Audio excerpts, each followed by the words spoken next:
screen share. Okay, cool. So, where are we?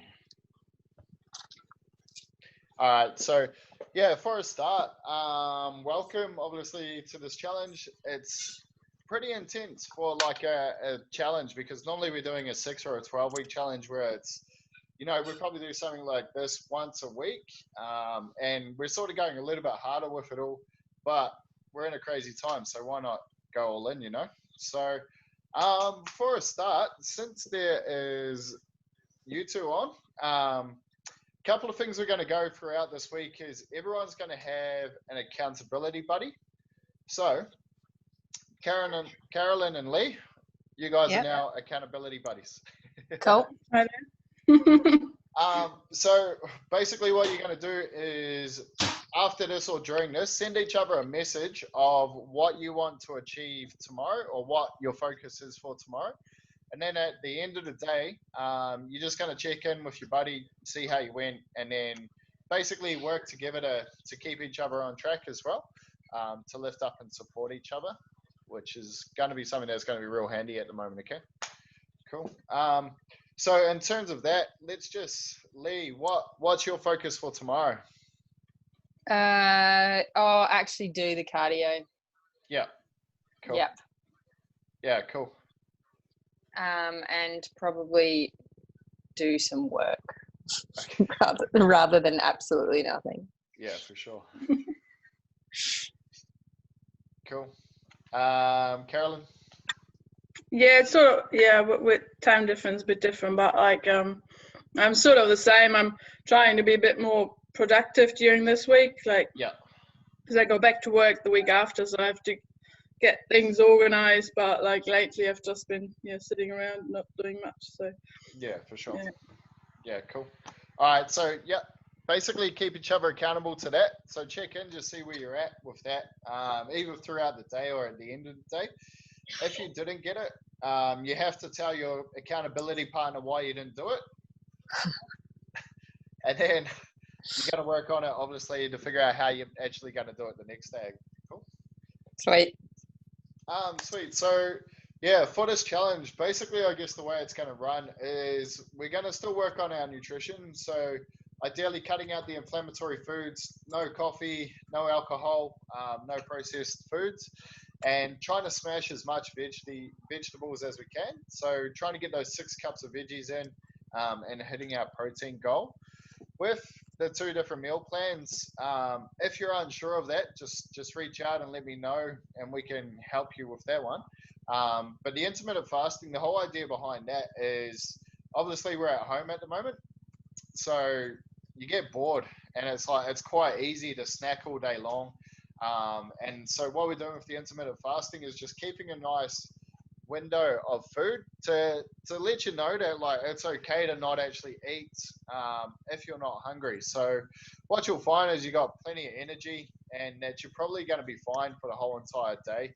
But what we also want to make sure of is that you're not just bored, you're not just looking for something as a distraction, and take a few notes of your thoughts around food while you're doing this little challenge, because it is quite interesting. I've done 60-hour fast, and it plays a lot of tricks with your mind, like there's a lot of things that go through your head, but after 60 hours or even longer, you haven't had any food, but you still got plenty of energy.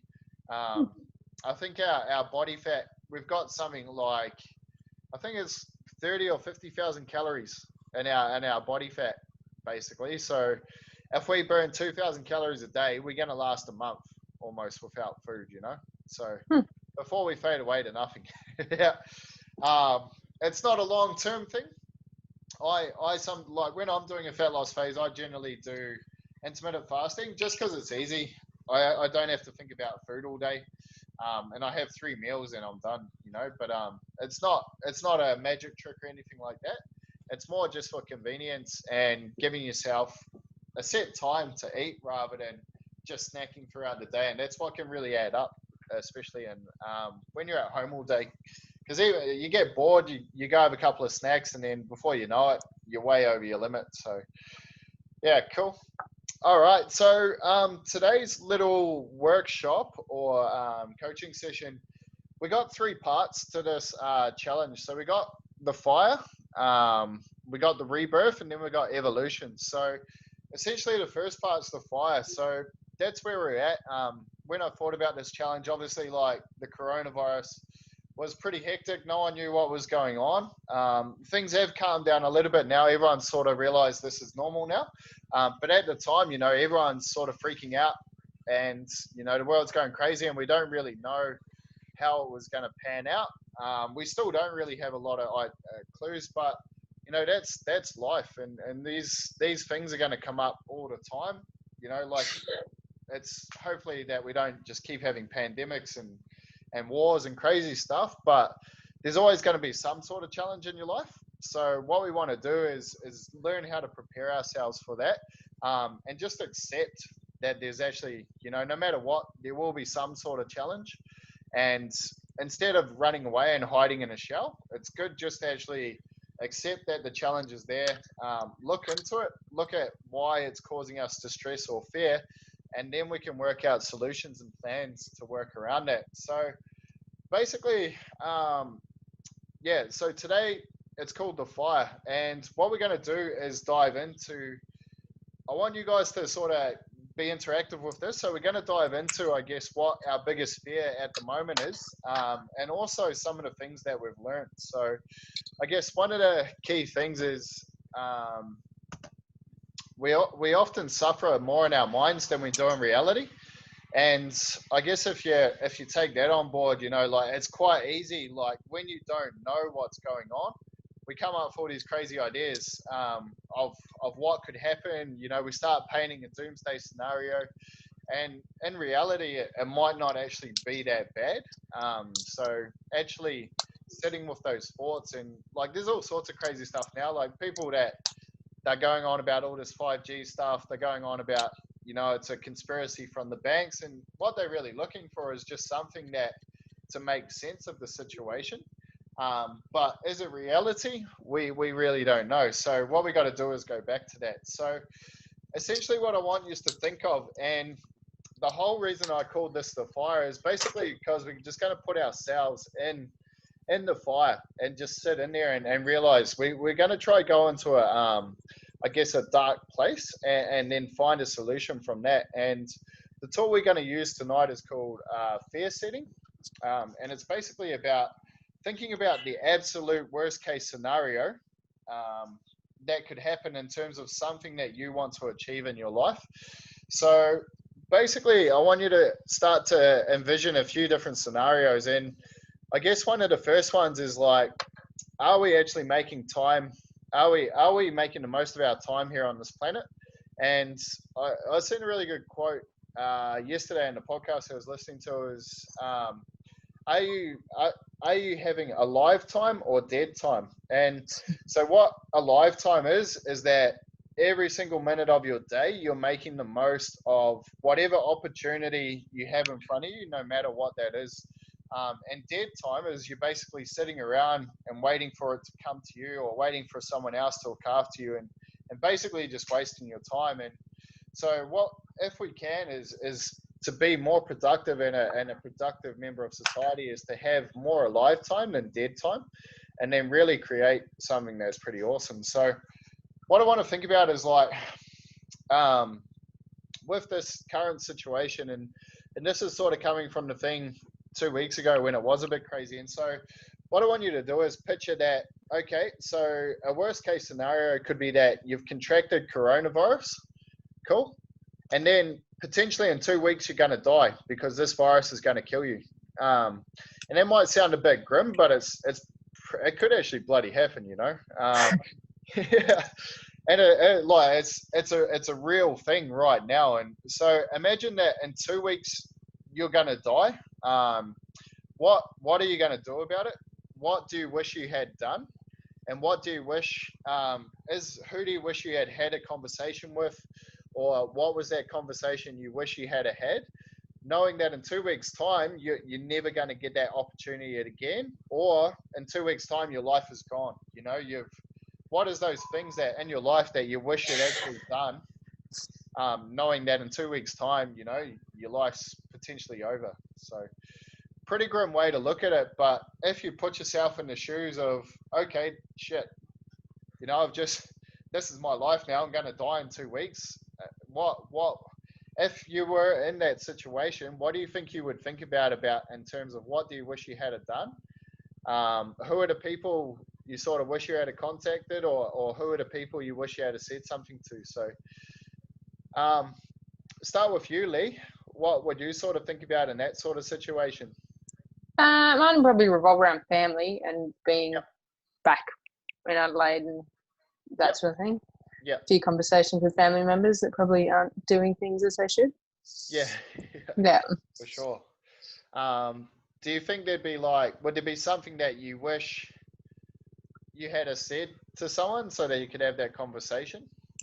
Yeah, probably my little sister. She just never, ever opens up to anyone. So it'd be good to get her to. Yeah. Yep. Is there anything you wish you had done, like that you've put off? Or that you've procrastinated on that, you know, like if you did do it, it would be really good? Definitely developing like skills for my own business and work life. I could be doing more for that. Yeah, cool. Yep. Cool. Yeah. Carolyn? Well, yeah, I sort of I would wish I'd talked to one of my best friends. Like we went on a holiday a while ago, and it was like a lot of tension between us, and we never really talked about it. So that's probably something I would regret not doing. Yeah. Yeah. It's cool. Yeah, no, that's awesome. And it's something, that when you're faced with it, you're like, shit. And I look a little bit like at my dad too. Like, at the time, I didn't actually, when he was close to dying, like the last time I seen him was actually 2 weeks before I seen him. And I didn't actually, I guess, come to the terms that I might not see him again. And now, like looking back, I wish I did spend a bit more time with him. But, you know, that's just the way it is, I guess. And hindsight's a great thing. And I guess this is why this is a really good tool to sit down and think about the things that really are important in life. Cool. And so the next part is you have lost your job. Cool. So basically your job's gone now for a while. Is it what you wanted? It's real. Yeah. Yeah, it could be a real situation. Cool. So is it something that you want to do for the rest of your life? Cool. Is this your true calling? If not this, then what? Okay. So essentially, I guess it's like, it is a great opportunity to explore that. Like, you have lost your job, or picture that you've lost your job. Is this exactly what you want to be doing with your life? Or is there something else that you could be doing that potentially you've put off? Yeah, and is this what your true calling is, to be the best you can be for the world, I guess? Start with you. I'm on a bit of the mindset that I absolutely do enjoy what I do. Yeah. And I surround myself with different people, and I like the variety in what I do. So I work with different people in different events every few months, and don't really stick at anything much more than a couple months at a time. I guess I could afford to do some longer contracts, but it's nice to keep it super varied. Yeah, cool. So you really enjoy it, eh? What sort of work is that?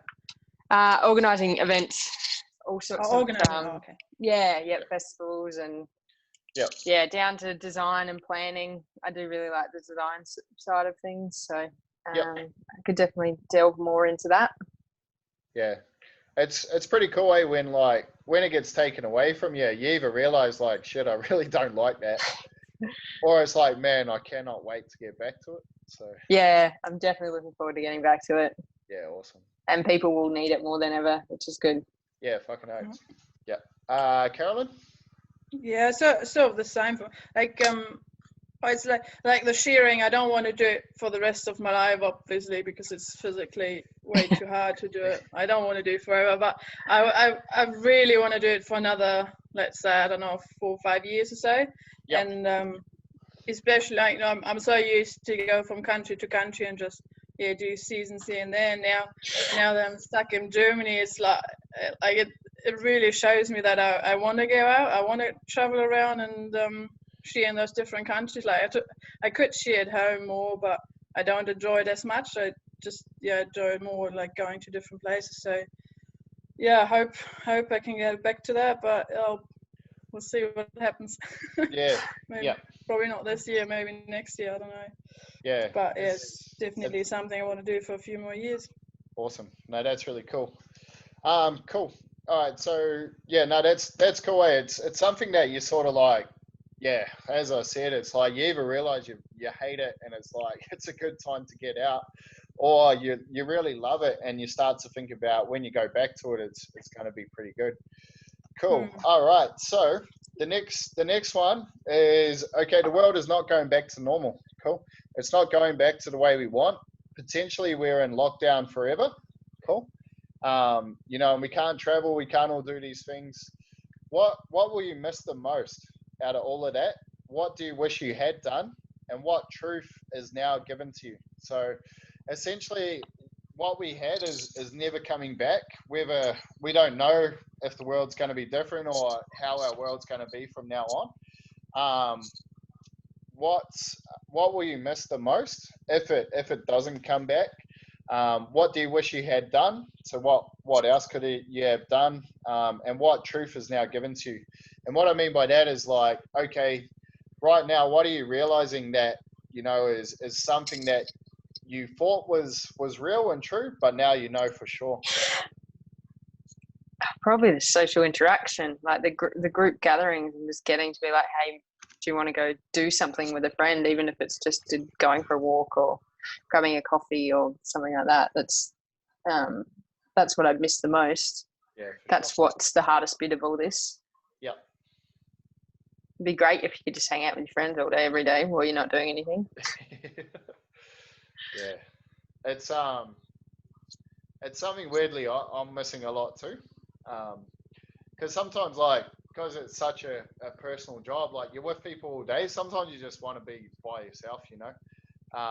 But I'm 100% like missing it so much, eh? Like, yeah, other people drive you, especially in the gym sense. There's you push so much harder when you're surrounded by your peers, really. Yeah. Yep. That's that's interesting, eh? Like when it does, if it does go back, like it's gonna be, I think it's gonna be such a cool thing, eh? Like it's gonna be awesome to see people. Yeah, I think there'll be some great things come out of it. Yeah. Yep. Yeah. What about you, Carolyn? Well, something I figured out, like I really what's that? Something that I thought about heaps now, like where I actually want to live, sort of thing. Like I here in Germany, I live with my family, and I really love living in the same place with them. But like more, I'm wondering what country I want to be in. If I'm stuck in a country, I don't know. I was not really like, I don't think I want to be in Germany for the rest of my life. So just this thinking about where I see myself, and I don't see myself here forever. So that's something I thought about for a bit last few weeks. But I don't know where it'll end. Yeah, that's cool. It's once that's taken away, eh? Like it'd be cool just like, even at the moment it's just cool to go for a drive, but you can't even do that. Yeah. So you're sort of stuck, but I guess it's not too bad. Cool. So the next part is like, obviously this is your world has crashed and burned or throw you some unexpected challenges. How have you reacted or responded to everything that's come your way in the last few weeks? And what has basically been taken away from you, and what has it made you realize that you're really grateful for? And what areas of your life has it really highlighted? So essentially the challenges that have been thrown at us right now, how have you faced them? Has it been, you know, like you go into a shower and run away and hide, or is it that, you know, you sit with it and you feel comfortable and then you slowly work through it? Or what's been your reaction to that? And then what has it made you realize you're really grateful for, and what areas of your life has it highlighted? I guess in the initial stages, it was a bit like this, didn't really understanding the scope of it or knowing where it would get to. Yep. And there's still a lot of that, because no one knows what's going to happen in the next sort of few months, 6 months, 9 months, a year. So I definitely have hidden away a lot. Yep. And spent a lot of time just, I guess, moping a little bit. Yep. But starting to sort of work through that and just try and just do things, but also just take it for what it is. A bit of downtime where we hopefully won't ever get stuck in our houses again for an extended period of time, but you never know. So just adapting, really. Yeah, cool. Yep. That's a bit that's how it is, eh? It's just like sometimes you just sit around and get a bit stale, and then it's like eventually you start to sort of come out of it, eh? Yeah, and you feel much better for setting a few tasks and getting them done, and yep. Feeling like you've done something in the day. Yeah, yeah. It's just hard when you're out of routine, isn't it? So. Yeah, absolutely. I've never really wanted to stick to a routine as such, but then you do realise that you did have some sort of routine. Yeah, for sure. That has been thrown out. Yep. Cool. No, it's good. What about you, Carolyn? Yeah, I'm actually pretty grateful that I live in the countryside and work in agriculture at the moment. Like here in the countryside, you don't really it's not that different. Like we're at home, but there's heaps to do. Like there's lots of gardening to do, and our sheep were lambing last week, so it sort of keeps you busy, and you can still go outside and do stuff. And so I'm pretty grateful for that. Yeah, it's cool. Sweet guys. So yeah, no, that's cool. And I guess the reason why I sort of came to those questions is like it's pretty real right now, isn't it? And sometimes actually just sitting and looking at the situation from sort of a zoomed out view is actually something that's quite empowering, because you start to realize like, okay, should I have been possibly viewing it from a place of fear? And then you start freaking out, and it's like, this is like, I actually did a time capsule video, like when it started to all sort of kick in, and I was bawling my fucking eyes out, like, because at the time it was like freaky as fuck. But and then sort of just releasing that, it was very, very I guess therapeutic, where I could just, after that, it felt like that release, and I felt good after it, and then I could just sort of zoom out and see it for what it is, and sort of realize, and I realized today actually, I have been rushing a little bit, so it feels like, oh shit, we got to do this now, we got to change and adapt really fast. But I think we got plenty of time, eh? And I think it's probably gonna, for me anyway, I think it's gonna be good just to sit back for a little bit and actually enjoy the time, because as you said, Lee, like it's probably never going to happen again. And like in the end, we're all doing good things. So yeah, it's funny, isn't it? Like how sometimes you just go into it, like just keep going as fast as you can, trying to think of solutions, when really sometimes you just need to take the foot off the gas a bit. I've very much gone on that end of it. Just taking the foot off. Take the foot right off, yeah. Yeah. And I guess that's the two sides of the extremes, where I think I'm lucky enough where I'm sitting in the middle, but you get some people are just so the foot's on the gas and they're just out of control. And then the other side is like where you are just foot's completely off the gas, and you got to build yourself back up again. And then Carolyn's just right in the middle. She's chill as. So yeah. But it's just finding, I guess, a bit of purpose to your day, and then just realizing, just staying present in the moment, isn't it? So that's really helpful.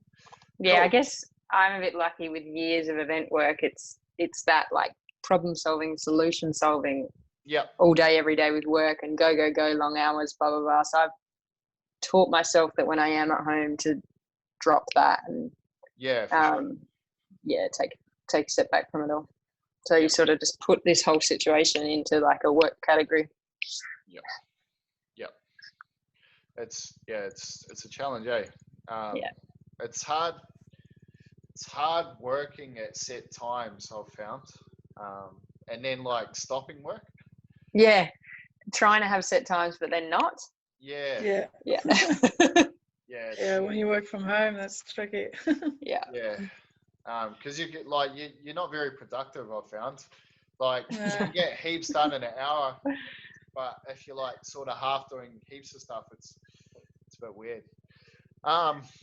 Cool. All right. So the next part is we're going to go into the fear setting part, and so I'll just read this. But the practice of stoicism can help in finding answers to the questions and help you develop the tools you need to face any challenge that life throws at you. And so, according to Google, stoicism is the endurance of pain or hardship without display of feelings and complaint. So basically, it's accepting that it's there, but not going out of control and saying that this is how I'm feeling or complaining about what it is. It's just basically getting on with the task, no matter what the challenge is. And it's a really down the middle line, but it's basically just sitting in it and then acknowledging that it's there, but not just making a big scene of it and just getting on with it. So fear setting is a form of stoicism, and basically what it is an operating system for thriving in a high stress environment. Cool. It's a way to visualize all the bad things that could happen to you, so you are less afraid. So you become less afraid of taking action. And so what this tool is basically any time you've got a big life decision or a challenge, what you're going to do is sit down with this and basically write down that challenge or that life decision. It might be starting a new job. It might be, breaking up with someone. It could be anything. And then you're basically going to think about the absolute worst things that can happen. And then also think about the flip side of it as well. So what I want you to think about is, what is the biggest thing you have been putting off because it scares you or makes you feel uncomfortable? And keep this one to yourself, but write it down. So what's the number one thing that basically you've been putting off? And this is why we did that other part first is, if you were to die and in 2 weeks time and you've been putting this big thing off, what is that one big thing that you've been putting off? And for you, Caroline, it might be reaching out to that friend and reconnecting. Cool. So write that down. Cool. And then part 2 of this is we're going to use this fear setting form to define your biggest fears about taking that action, and then decide how to take action and then tackle them head on. So what you're going to do is basically make 3 lists. Cool. And then based on that problem or that action that you want to do, define what are the worst things that could happen. If you were to do that, what are the top 10 worst things that could happen? So say it's changing your career. It could be that you're going to go without income for a while. You might not find a job. Your work colleagues might be a dick. They might be assholes, or, it could be that you actually really miss the job you're in. So write down those 10 things. What are the worst things that could happen if you take this action that you've been putting off? Let me know when you've done that, and we'll go on to the next part. Yeah.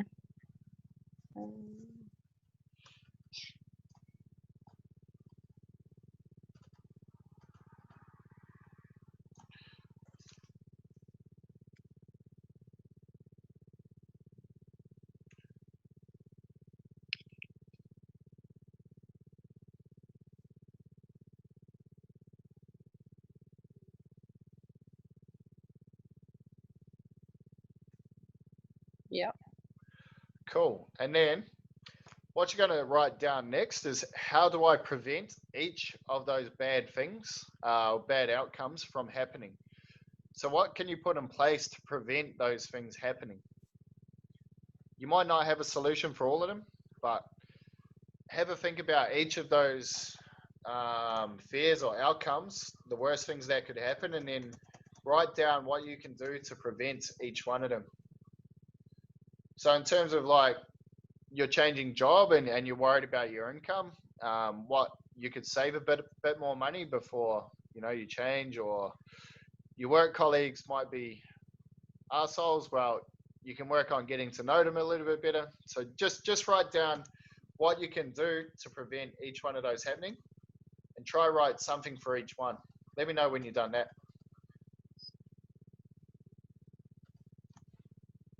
How can you prevent those things from happening?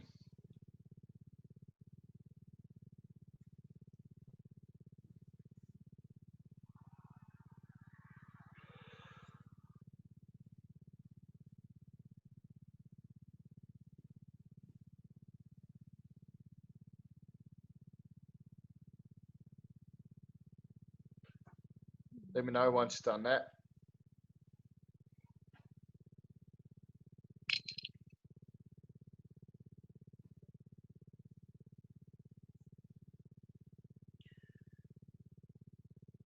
Yeah, it's coming up at the moment. Cool. All right, so the next part is repair. And so if those absolute worst case scenarios happen, how could you fix it?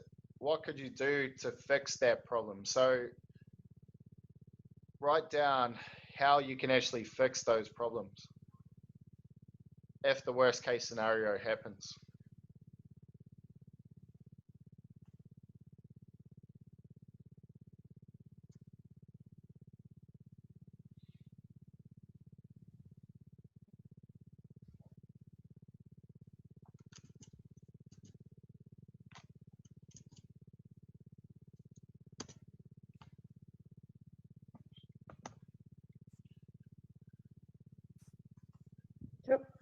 Oh. All right, so part 3, what if you are successful with that thing you've been putting off? So what if you do it and everything goes exactly how you wanted it to go? What would that look like? Cool. What would happen if you are successful with doing that?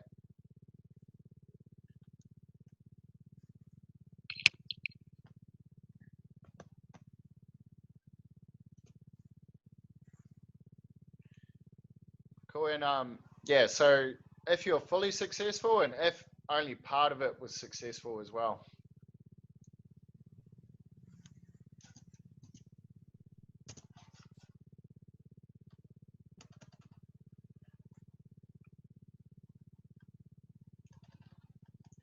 Then let me know once again. Yep. Cool. And then, so part 4, what will you miss out on if you don't take action on this? Cool. So make a list of the cost of your inaction. So in other words, if you avoid doing this thing, what will you miss out on 6 months, 1 year, and 3 years down the track? So if you don't take action on this thing, what are you going to miss out on in your life because you haven't done it? And go, what will happen in 6 months? What will it look like in 1 year? And what will it look like in 3 years if you don't take this action now?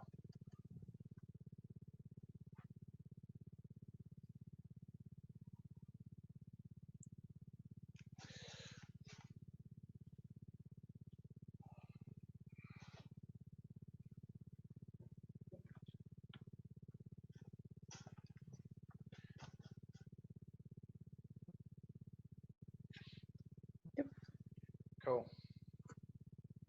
Sweet.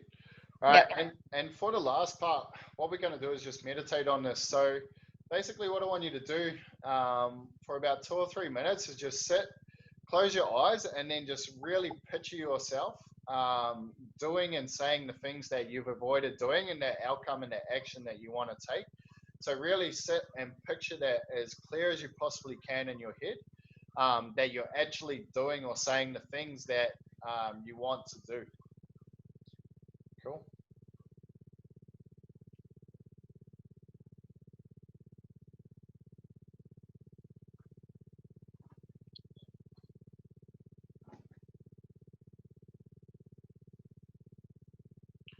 What is it you're afraid of? what does that outcome look like? So really sit with that and just really picture it as clear as you possibly can.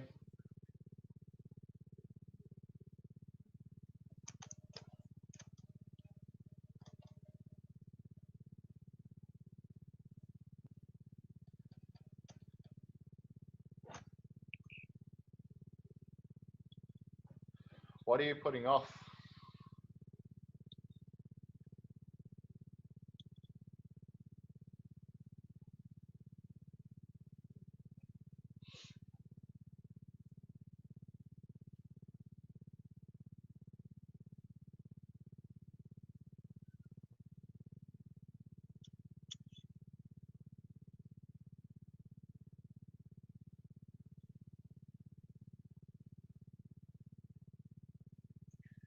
Couple more minutes just to really dive into that and just sit with it.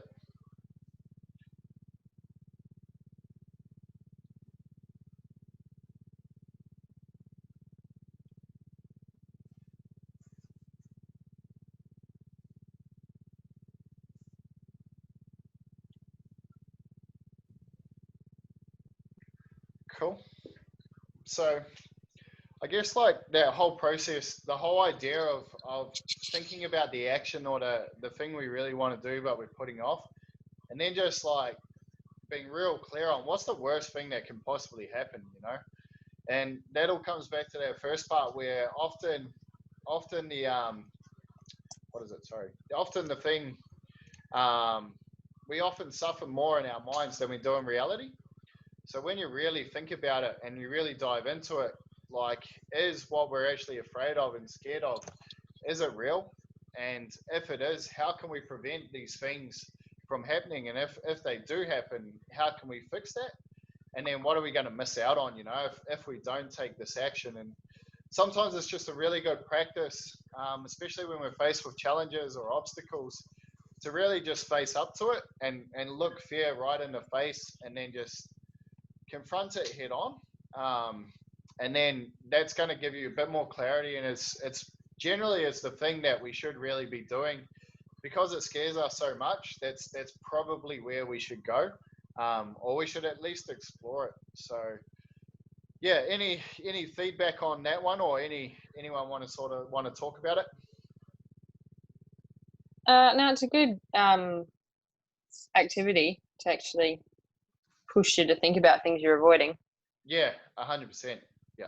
Yeah. Especially right now, like, because we're faced with so much, it's a really good thing to think about. Like a couple of weeks ago when we were thinking about like, shit, the whole world's potentially going to end, you know, and then it's like thinking about, okay, well, what are we actually scared of and how can we prevent it? If the world does go to shit, what can we do to fix it, you know? So it's a really good thing to just sit with it and just really confront those fears, because they're always there and it's always holding us back. Yeah. What about you, Carolyn? Yeah, sort of the same. Like, and also like now because you don't meet other people so much, so it's easier to avoid doing certain things, and also because no one holds you accountable for anything, so you're pretty much stuck at home and just do what you want. And yeah, for sure. Yeah, cool. Sweet girl. So yeah, that's basically what we're going to cover tonight with the coaching session. How did you find that valuable? Yeah, absolutely. Yep. Yeah, cool. So yeah. It's something that I actually, like, I wrote it a couple of weeks ago, and then I just happened to listen to a podcast with Tim Ferriss last night, and it just cemented it and put this last piece of the puzzle together about all of the stuff and how it sort of comes together.